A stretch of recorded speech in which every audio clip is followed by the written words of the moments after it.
आपका फिर से स्वागत है। मेरा आज का वीडियो मेरे लास्ट वीडियो से ही इंस्पायर्ड है। एक्चुअली लास्ट वीडियो में मैंने आपको एक साड़ी का रीयूज़ आइडिया बताया था और आज का वीडियो भी उसी टॉपिक पे है। आज भी हम एक साड़ी का ही रीयूज़ करने वाले हैं जो बेसिकली एक हम स्कर्ट में कन्वर्ट करेंगे। वो साड़ी में जो एक नेट पोर्शन है और एक नॉर्मल फैब्रिक पोर्शन है, तो फैब्रिक पोर्शन इतना यूज़फुल नहीं लगा तो हमने उसका नेट पार्ट निकाल के उसको एक स्कर्ट में कन्वर्ट किया है। और ये जो आप देख रहे हैं इसी का हम कंस्ट्रक्शन प्रोसेस आपको बताने वाले हैं। तो चलिए देखते हैं इसको कैसे किया है हमने और रेडी होने के बाद इसका ये बेसिक फाइनल लुक है। तो चलिए इसकी प्रोसेसिंग देखते हैं, इसकी कंस्ट्रक्शन का पूरा प्रोसेस समझते हैं। सबसे पहले हमने वेस्ट बैंड तैयार किया है। वेस्ट बैंड को रेडी करने के लिए मैंने एक मैचिंग लेस यूज़ की है। उसके बाद हम अपर फैब्रिक लाइनिंग को रखने के बाद एक साथ गैदर्स देंगे। तो उससे पहले हमने इसे हाथ से कच्चा किया था और उसको लाइन से स्टिच कर दिया है। अब ये देखिए मेरे स्कर्ट की लेंथ, फ्रंट और बैक पल्ला और वेस्ट बैंड जो मैं इसकी वेस्ट पे अटैच करूँगी दोनों रेडी हो चुके हैं और ये इसके साथ काफ़ी अच्छा लग रहा है, काफ़ी मैच हो रहा है। उसके बाद मैं इस बैंड को स्कर्ट में अटैच करूँगी। इस तरीके से हमें इसके अटैच करना है। इसकी लेंथ ऊपर नीचे नहीं होनी चाहिए और यहाँ पे मैंने इसको रख दिया जिससे मुझे ये पता चले कि मुझे इनर फैब्रिक को कितनी लेंथ देनी है। और ट्रिम करने से पहले मैं इसे अच्छे से मेज़र कर लूँगी। प्लेन सरफेस पे इसलिए रखेंगे जिससे कि लेंथ ऊपर नीचे ना हो। और ट्रिम करने के बाद हम इसको एक फिनिश लुक देंगे और नीचे से इसको हेम फोल्ड कर देंगे इसकी बॉटम को। उसके बाद हम इसको थोड़ा सा फुलनेस देने के लिए इसमें कैन का यूज़ करेंगे। कैन अगर आपको नहीं लगानी आती है तो मैं आपको करके दिखा रही हूँ इस तरीके से। आप पहले इसे कच्चा कर लीजिए, उसके बाद ही आप बेस फैब्रिक पे इसको अटैच कीजिए।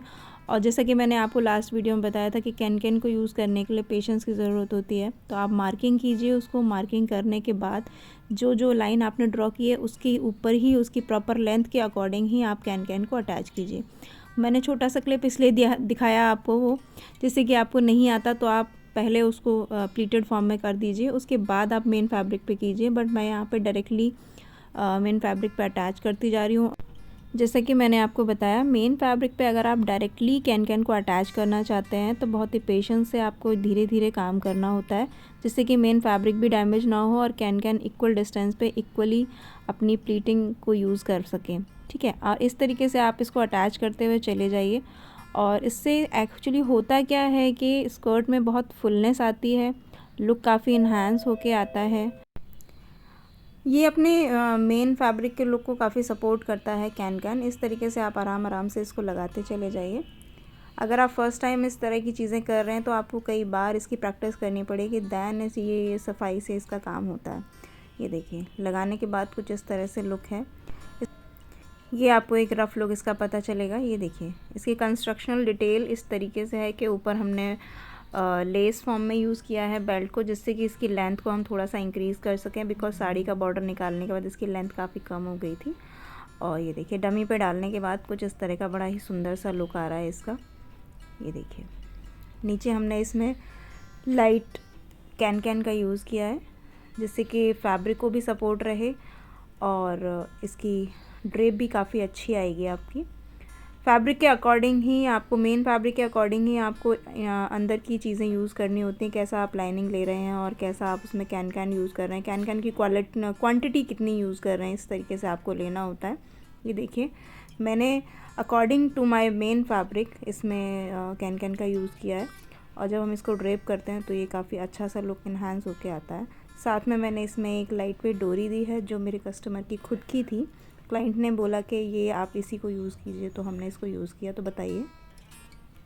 तो फ्रेंड्स आप लोग बताइए बच्चों, आपको ये कंस्ट्रक्शन का आइडिया कैसा लगा और इससे आपको क्या पता चला कि हम किसी भी बेसिक कपड़े को या किसी भी बेसिक सी साड़ी को एक अच्छा नया लुक कैसे दे सकते हैं, उसे नॉर्मल फंक्शंस में पहनने के लिए आप कैसे यूज़ कर सकते हैं।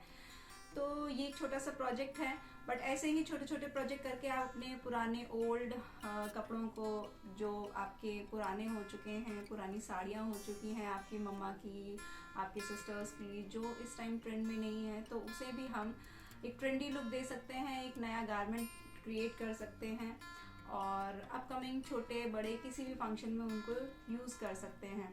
तो आप लोगों को कैसा लगा मेरा ये रीयूज़ पर्पस का न्यू टॉपिक, तो आप लोग ज़रूर बताइएगा। और प्लीज़ आप लोग कमेंट करके मुझे बताइए कि मेरे वीडियोस आपको कैसे लगते हैं, मेरे आइडियाज़ आपको कैसे लगते हैं, जिससे कि मैं और अच्छे आइडियाज़ आपके लिए ला सकूं और नए टॉपिक्स पे नए वीडियोस बना सकूं। Thank you so much.